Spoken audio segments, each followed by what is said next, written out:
नमस्कार, welcome to इन्फोगॉड Swami channel. कैसे हो आप सब? आई होप आप सब मस्त होंगे, जहाँ पे भी होंगे स्वस्थ होंगे और हमारा इन्फोगॉड स्वामी चैनल आप देखते होंगे। इसके ऊपर के स्तोत्र मंत्र ग्रंथ उपासनाएं आप फॉलो करते होंगे।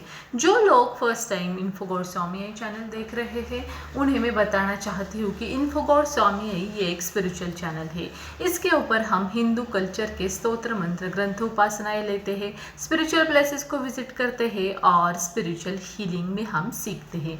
तो आज का टॉपिक आप देख लेना, पूरा वीडियो देख लेना, स्किप ना करना। बाकी के भी जो वीडियोस अवेलेबल है इन्फोगॉड स्वामी चैनल पे वो भी आप कंप्लीट देख लेना। और अगर इन्फोगॉड स्वामी चैनल की इंफॉर्मेशन आपको यूजफुल लगती हो तो इन्फोगॉड स्वामी चैनल को आप लाइक शेयर एंड सब्सक्राइब कर लेना। तो चलिए हम वीडियो में आगे बढ़ते हैं और आज का टॉपिक हम डिस्कस करते हैं। आज है 12 मई 2025, यानी आज है वैशाखी पूर्णिमा। तो वैशाखी पूर्णिमा को बहुत इम्पोर्टेंस है क्योंकि श्री हरि विष्णु नारायण के कुछ अवतार वैशाखी पूर्णिमा को प्रकट हुए हैं या जन्मे हैं। उसमें से 2 अवतार जो है कच्छ अवतार और गौतम बुद्ध का अवतार वो वैशाखी पूर्णिमा को जन्मा हुआ है या प्रकट हुआ है। तो आज 12 मई 2025 को यानी वैशाखी पूर्णिमा को हम बुद्ध पूर्णिमा भी मनाने वाले हैं। तो क्या है इम्पोर्टेंस बुद्ध पूर्णिमा का और कैसे पूजा विधि करनी चाहिए, क्या आराधना करनी चाहिए और किसकी पूजा पाठ करनी चाहिए, क्या हिंदू धर्म में ही भी बुद्ध पूर्णिमा को हम मानते, ये सब जानकारी आज के वीडियो में हम जानने वाले हैं।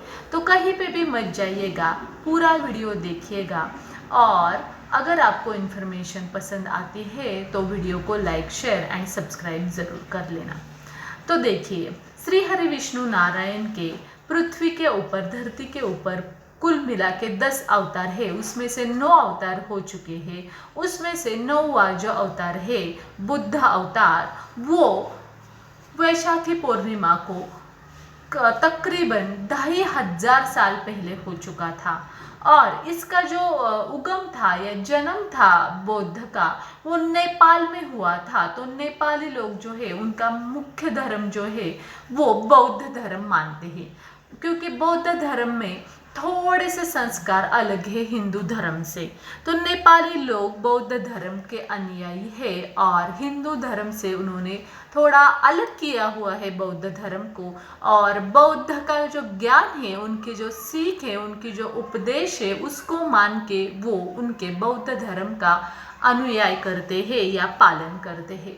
तो क्या हिंदू धर्म में भी बौद्ध धर्म को या बौद्ध को हम मानते हैं? जी हाँ, हिंदू धर्म में भी हम बौद्ध को मानते हैं और इस वैशाखी पूर्णिमा को हम बुद्ध पूर्णिमा के नाम से जानते हैं, क्योंकि गौतम बुद्ध जो थे वो श्री हरि विष्णु नारायण का ही 9वां रूप है। पहले 8 रूप में से 7वां रूप श्री प्रभु राम का है, 8वां रूप श्री कृष्ण का है और 9वां रूप श्री बुद्ध का है।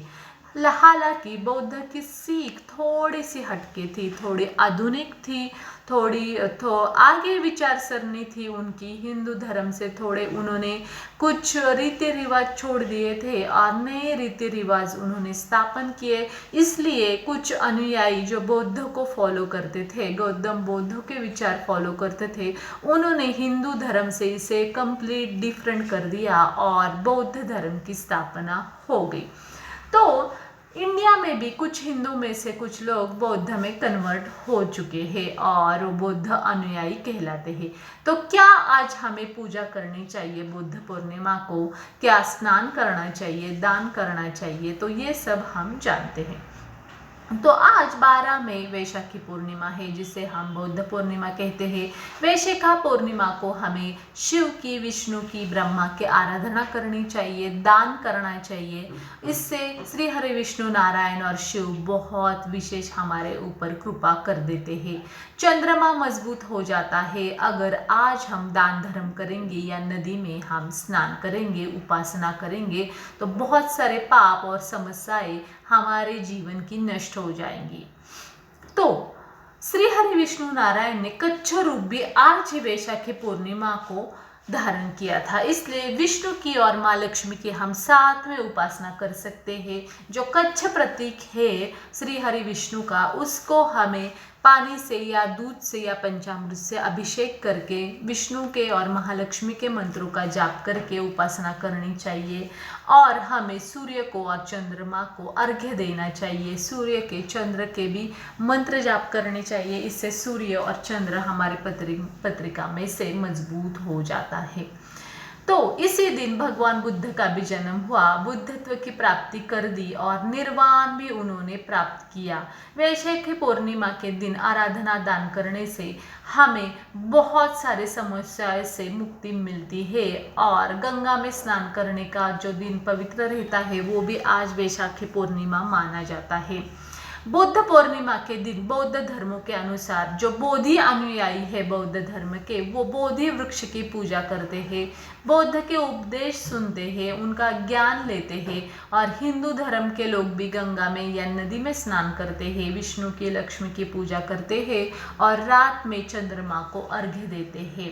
इसके अलावा हमें शिव के ऊपर भी जल चढ़ाना चाहिए, उनके लिंग के ऊपर हमें जल चढ़ाना चाहिए, शिव रुद्राभिषेक करना चाहिए, शिवालय में जाके हमें मग्न होना चाहिए उनके मंत्रों में, पूजा में। इससे राहु केतु से और शनि से भी हमें मुक्ति मिलेगी। हालांकि जहाँ पे शनि की जयंती नहीं मनाई जाती है, वो आज शनि जयंती मनाते हैं बौद्ध पूर्णिमा को या वैशाखी पूर्णिमा को, तो शनि की भी उपासना कर सकते हैं। शनि चालीसा आप पठन कर सकते हैं, शनि को तेल चढ़ा सकते हैं, शनि का अभिषेक आज आप कर सकते हैं। और आज का जो पंचांग के अनुसार शुभ मुहूर्त है वो 12 मई को रात को 7:22 तक है। हालांकि पूर्णिमा कल 11 मई को ही 6:55 को शुरू हो चुकी है और रात को 7:22 को पूर्णिमा खत्म हो जाएगी। लेकिन उदय तिथि हम मानते हैं, तो आज का मुहूर्त 12 मई का हमें बुद्ध जयंती मनाने के लिए हमने योग्य उदय तिथि का अपनाया है। इस साल बुद्ध पूर्णिमा के कई दुर्लभ योग बन रहे, जिससे हमारा दिन धार्मिक महत्व बढ़ जाएगा। और बुद्ध पूर्णिमा के वरियान और रवि योग रहेगा। इससे वरियान योग रात भर रहेगा, तो रवि योग सुबह 5:32 से सुबह दूसरे दिन 6:12 तक कल तक रहने वाला है। इससे बुद्ध पूर्णिमा का भद्रावास योग रहेगा, जो सुबह 9:14 तक रहेगा। भद्रावास पाताल में रहेगा, तो हमें दोपहर के बाद 9:14 के बाद आज उपासना शिव की श्री हरि विष्णु नारायण की करनी चाहिए। और अगर आप बुद्ध हो तो बोधि वृक्ष को आपको पानी चढ़ाना है। बोधि वृक्ष आपके पास नहीं है तो पीपल के वृक्ष को आप पानी चढ़ाए, वहाँ पे दिया जलाए। बुद्ध अनुयायी आपके गौतम बुद्ध के विचार सुने, उपदेश करे, लोगों को भी उनका उपदेश दे और मौन से, सकारात्मक से और एक दूसरे को अच्छी सीख देते, दान धर्म करते बौद्ध अनुयायी, बुद्ध धर्म के लोग भी बुद्ध पूर्णिमा मना सकते हैं। और प्रातः काल के स्नान के बाद सूर्य देव को अर्घ्य दे। तिल आप अर्घ्य में डाल सकते हो, पीपल के वृक्ष को भी जल चढ़ा सकते हो, उसमें तिल डाल सकते हो। और शनि को भी आप तेल अर्पण कर सकते हो। दक्षिणा दान आप कर सकते हो।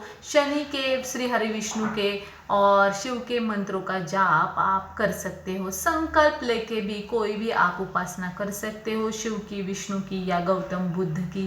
या गौतम बुद्ध के अनुसार आप योग धारणा भी कर सकते हो। सफ़ेद वस्त्र आप पहन के गौतम बुद्ध को आप एक आदरांजलि प्रदान कर सकते हो।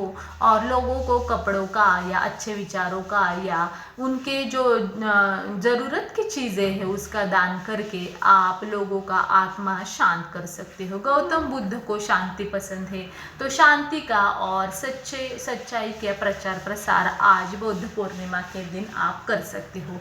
ऐसे उपासना करने से क्या फ़ायदा है? बौद्ध पूर्णिमा के दिन शिव की उपासना करने से स्वास्थ्य और मन की समस्याएं दूर होती है। और विष्णु और लक्ष्मी की उपासना करने से आर्थिक स्थिति मजबूत होती है, चंद्र मजबूत होता है, धन की प्राप्ति हो जाती है। बौद्ध पूर्णिमा के दिन जल अगर दान किया, अन्न दान किया तो संकट कटेंगे, रोजगार में लाभ होगा। और सफ़ेद चीज़ अगर आपने दान की तो चंद्रमा मजबूत हो जाएगा। बौद्ध पूर्णिमा का इतिहास बहुत पुराना है, 2.5 साल पुराना है। और इससे पहले मतलब 2.5 साल पहले बौद्ध जहाँ पे जन्मे, जहाँ पे उनका उगम है, वो नेपाल के लुम्बिनी शहर में हुआ था। तो नेपाल में बहुत सारे बौद्ध अनुयायी है और उनका मुख्य धर्म भी बौद्ध है। और बुद्ध के जन्म के रूप में वो बहुत सारे विचारों की, सोच की वहाँ पे उपदेश करते हैं, लोगों को दान धर्म करते हैं, सफ़ेद चीज़ों का ध्यान करते हैं और ज्ञान की प्राप्ति उन्हें हो, ऐसे बौद्धों के चरण में वो प्रार्थना भी करते हैं। बौद्ध लेखों के और उनके पुराणों के अनुसार गौतम बुद्ध ने बिहार के बोध गया में एक बोधि वृक्ष के नीचे ध्यान लगाया था और वहाँ पे ज्ञान की प्राप्ति की थी। तो बौद्ध धर्म में मौन और ध्यान का बहुत महत्व है, इससे ज्ञान बढ़ता है, ऐसे उनकी धारणा है बौद्ध अनुयायी की या बौद्ध धर्म की।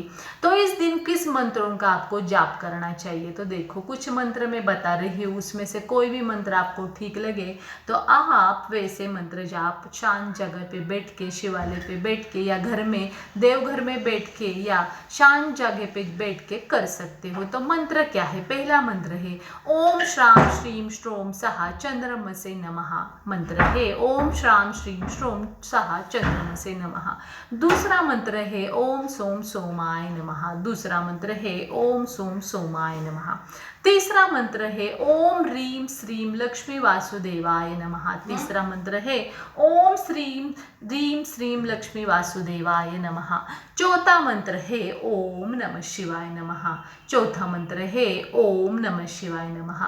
तो इसमें से जो मंत्र आपको ठीक लगे उसकी उपासना आप आज कर सकते हो 108 बार। शिव को जल चढ़ा सकते हो, पीपल के वृक्ष को या बोधि वृक्ष को जल चढ़ा सकते हो, उसमें तिल डाल सकते हो, शनि की उपासना कर सकते हो या माँ लक्ष्मी और श्री हरि विष्णु नारायण की भी उपासना आप मंत्रों का जाप करके कर सकते हो। दान धर्म कर सकते हो, सफेद चीज़ों का दान करके गौतम बुद्ध को आप श्रद्धांजलि और वंदन कर सकते हो। तो इस तरीके से आज बुद्ध पूर्णिमा के दिन आपको उपासना करनी चाहिए और श्री हरि विष्णु नारायण का जो कच्छ और बुद्ध, ये जो 2 अवतार है, उसके आपको संकल्प में या उनके विचारों में आपको मग्न रहना चाहिए। तो ये हो गई इन्फॉर्मेशन आज वैशाखी पूर्णिमा की या बुद्ध पूर्णिमा की। तो आप जरूर आज ये उपासना करना और गौतम बुद्ध को, श्री हरि विष्णु को और कच्छ को आज आदरांजलि आप अर्पण करना। तो कैसा लगा आपको वीडियो मुझे कमेंट के द्वारा ज़रूर बताएं। आपके सजेशंस कमेंट्स मुझे कमेंट के द्वारा बताएं।